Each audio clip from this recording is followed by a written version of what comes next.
জমানার সবচেয়ে বড় মুহাদ্দিস মারা গেছে। স্বপ্নে দেখার পরে জিজ্ঞাসা করছে, কি ব্যবহার হলো আপনার সাথে? দাড়ি রেখায় চলে গেছি। দাড়ি রেখায় মানে আল্লাহর সামনে যখন দাঁড়াইছি, আল্লাহ জিজ্ঞাসা করছে, ওই বুড়া কি নিয়ে আসছিস? তখন হাদিস মনে উঠছে, সাথে সাথে বলে ফেলছি, সাদা দাড়ি নিয়ে আসছি, আর কিছু নিয়ে আসি নাই। তো আল্লাহ চেতা গেছেন, শুধু দাড়ি? তো প্রতি উত্তরে বলছে, আপনি রাগ হন কেন? এই হাদিস কি আপনি বলেন নাই জিবরিলকে? কেন হাদিসে কুদসি, আল্লাহর বাণী।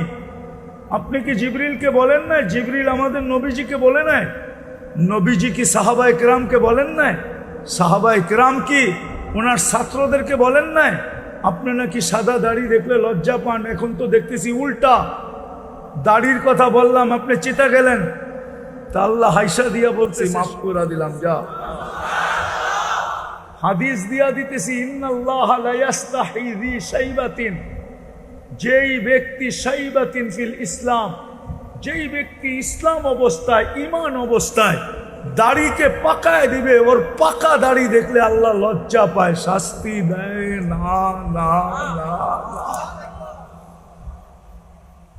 যেই উম্মতকে আল্লাহ দাড়ি দিয়েছেন জান্নাতে যাওয়ার জন্য, ওই উম্মত শেভ করে কি করে? আচ্ছা, এটা বাদ দিলাম। মদিনা মুনাওয়ারায় যখন হজে যায়, তো দাড়ি ছাড়া যায় কি করে?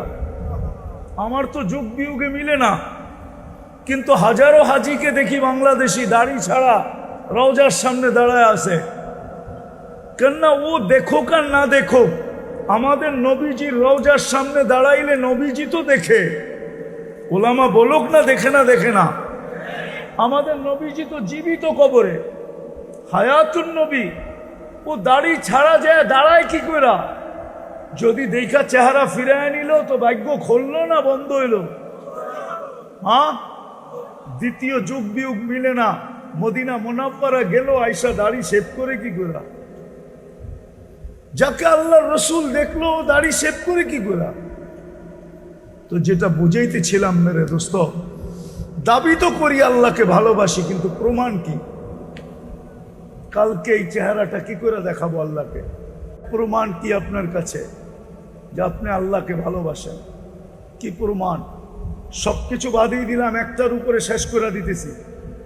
সবকিছু বাদিয়ে দিলাম, প্রমাণ হয়তো যদি আল্লাহকে ভালোবাসেন আপনি, প্রমাণ হয়তো একটা, প্রমাণ হয়তো ডেলি 5 বার আল্লাহ আমাদেরকে ডাকেন। কয়বার? যুবক ভালো মতে শুনো, ভালো মতে চলে যেতে হবে আল্লাহর কাছে। নারাজ আল্লাহকে করো না। বহুত লোক আমাদের সমাজে আছে, নবীজির নাম জানে না, কার উম্মত এটাও জানে না, অথচ শিক্ষায় বহুত বড় শিক্ষিত। সার্টিফিকেট দেখলে দেখা যাবে অনেক শিক্ষায় শিক্ষিত, কিন্তু নবীজির নাম জানে না। হায় হায় আফসোস, যার কারণে এত ফ্যাসিলিটি পাইলাম,